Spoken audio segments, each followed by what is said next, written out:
जी, बिल्कुल, हम इस वक़्त मौजूद हैं गढ़ी को खैरों के करीब एक काश्तकार के पास। उसका कहना है कि इस गुज़िश्ता बारिशों की वजह से यहाँ का जो फ़सल है मुकम्मल तौर पर तबाह हो चुका है। और उन्होंने चावल के फ़सल के बाद सरसों का काश्त किया था जो कि ना होने के बराबर है।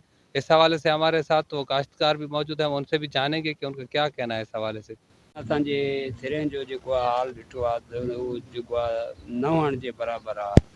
गुज़िरियल जेके बारिश हुया, जेके बरसातूं हुया तमामु शदीद हुया, उन में जेको सारी जो फ़सुलु हुयो बिल्कुलु तबाह थी वियो हुयो ऐं हर कोई कर्ज़ाई थी वियो हुयो जेको राहक आहे। हाणे असांखे इहो आसिरो त सिरें करे कुझु न कुझु कर्ज़ो पंहिंजो लाहींदासीं, लेकिन सिरें जो तव्हां पाण हाल ॾिसो था त उहो कहिड़ो आहे चराए।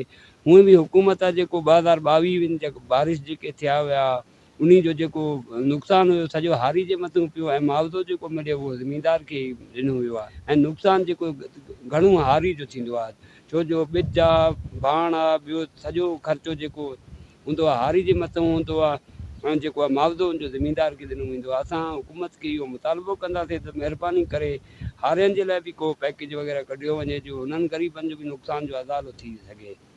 जी, बिल्कुल, आपने यहाँ पर मौजूद काश्तकारों के मौक़िफ़ सुना। उनका कहना है कि गुज़िश्ता बारिशों की वजह से सरसों का फ़सल जो है मुकम्मल तौर पर तबाह हो चुका है।